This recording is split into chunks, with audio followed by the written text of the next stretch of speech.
Let me be clear about something. This video isn't being made for the sole sake of venting. I've already come to accept everything that's led me to this point in my life and have taken the necessary steps to get the help I need.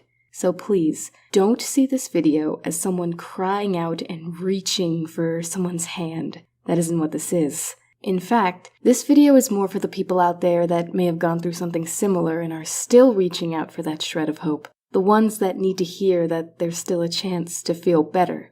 I'm not a sad girl making a video and crying over the bad things that happened. I'm a strong and driven girl telling her story and praying it helps even one pained soul.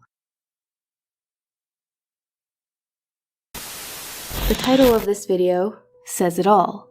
I have an abusive father. And I suppose it's rather strange to say out loud because for so many years I managed to convince myself that he was anything but. When you have a father, you're told a lot of things growing up. You're told that your father is someone who's supposed to look out for you, someone strong and dependable in your life that exists whenever you and your family need a stern but loving guidance. Someone sturdy you want to lean on when times are tough. They're the man of the house, the protector, the one who has earned your respect for raising you up to be more than you thought you could be. Or in simpler terms, a father is supposed to present a good example. My father was hardly a father to me. I call him father because that's the only label I've ever given him, and I respect him because I was raised to respect everyone. But make no mistake, my father often presented a poor example for his wife and children, whether he intended to or not.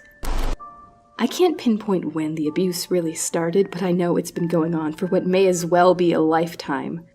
I have to clarify that he never laid a hand on me, but he never had to.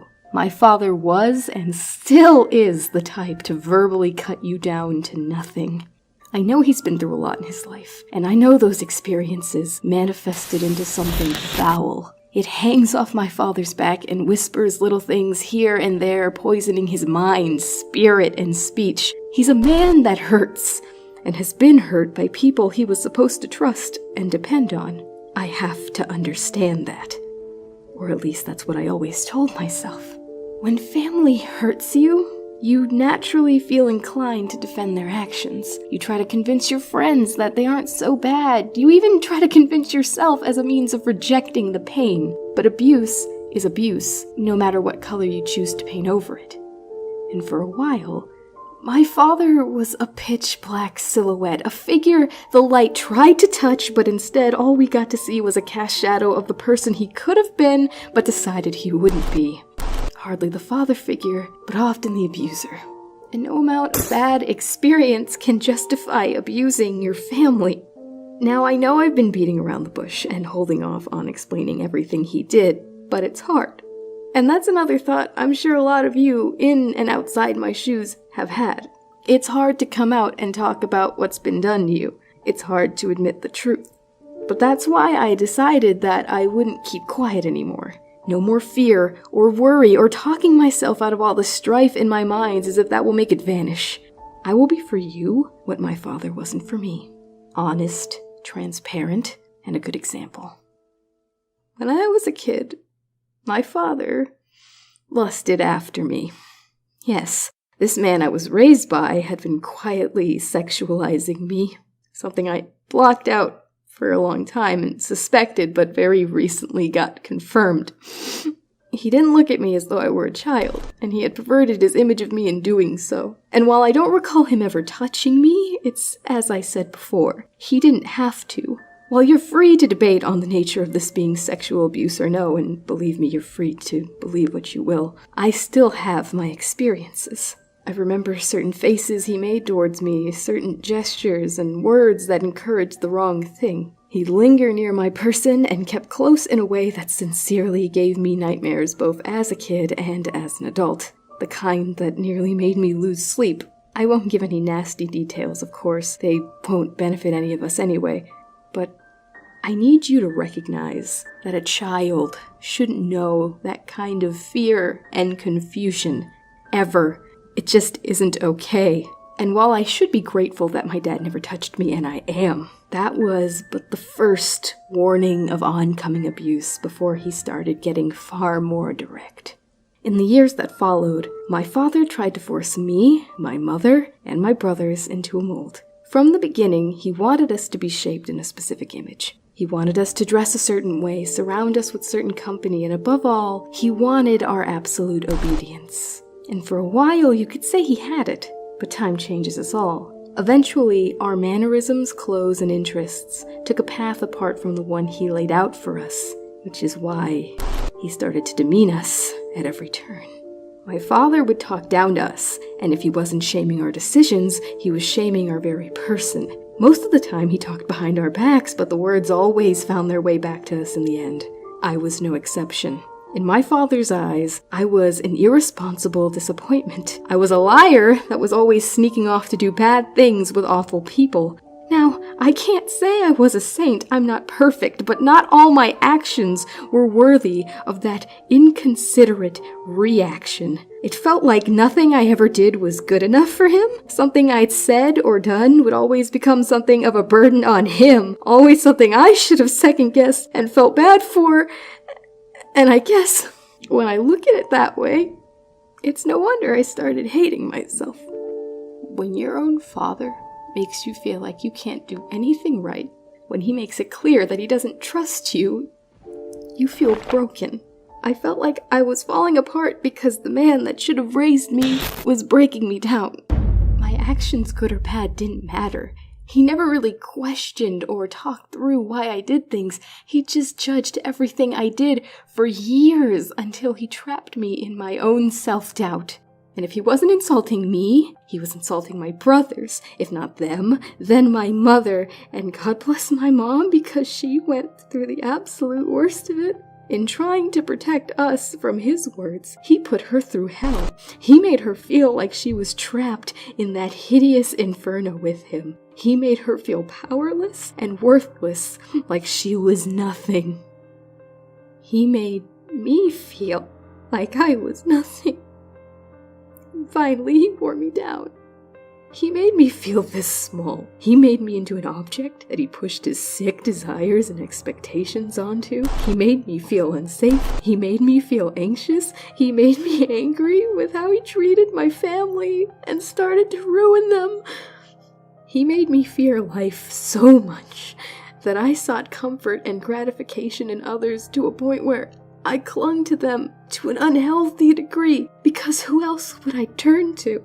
I made my friends into a toxic addiction. They were a drug and a safe haven that I didn't want to let reality into. I took them like pills constantly just to feel alive, and when it wasn't enough, I turned elsewhere. I turned to strangers that didn't care for my heart. I turned to distractions that couldn't heal. I tried to fill my mind with mindless nonsense just to stop the destructive voices in my head. They literally left me restless. They wouldn't keep quiet. They wouldn't shut up day or night. And eventually, I thought those dark, dark thoughts. You don't want to do this anymore. Make it stop.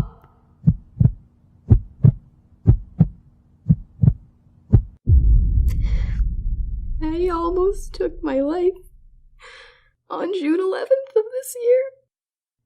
I hit a point of rock bottom more recently than I want to admit, and I'm sure some of you have too. It took me 23 years to get to that point where I felt so miserable that I didn't want to be alive anymore. That hurt me in ways that words can't describe. However, it only took a few days for me to remember it doesn't have to be that way. If you struggle with suicidal thoughts, there is another way out. You may see that exit sign floating around the pills or the knife, but don't look at it, don't approach it, because exiting life is not the solution to it. You may not understand it now, but our time spent suffering is not even worthy of being compared to the reward and opportunity and joy that overcoming the pain can bring. I know life is hard. Trust me. In the process of trying to get the help that I needed, I had to make a lot of sacrifices so that I could learn to grow and find strength. And it was so hard. And the journey is gonna feel hard sometimes, and I know you may not like the idea of life getting any harder, but I promise you there are so many great things you can have and achieve when you choose to battle your anxiety and depression rather than taking it as it comes. When you choose to fight your personal demons instead of letting them in. Anger, rage, sadness, loneliness. None of that belongs in you, and absolutely none of that defines you. You are more. Look at yourself. I mean it. Look at yourself. Look at your face. Look at your hands. Wiggle your fingers. Look at that.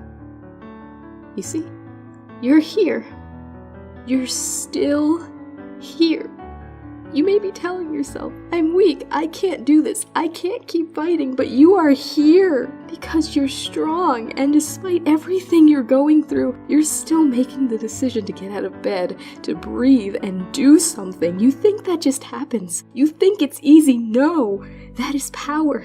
That is a body in motion, a body and a spirit that are still alive and aren't ready to go yet, that aren't ready to give up. So don't. Of course, everyone's situation is different, and it's easy for one person online to say life is worth living and things get better when I don't know what you're going through. But that's why you need to tell someone. You aren't weak for seeking guidance and help. You aren't weak for admitting you have a problem. Tell someone what's wrong and pray they lift you up because you've been staying down for far too long and you don't deserve it. Don't spend so much time measuring your worth or keeping quiet because, oh, well, how important are my issues? Or what good can someone like me even do? What can I offer and achieve when I'm like this? Because you know what? I am someone like you too. And I know I have a lot to offer. Even when I used to say I didn't. After all, I'm telling you guys my story, and surely it's gonna touch someone the right way. This word will reach someone's heart, and it will be enough to spark a positive change in at least one person, be it in a victim or a person who knows someone going through pain. And I wager to say that's pretty important. So if I can offer this much, just think about what you can offer. Believe me, it's not the end, guys. It's truly only the beginning. You still have the chance. You can still fight. You can still change.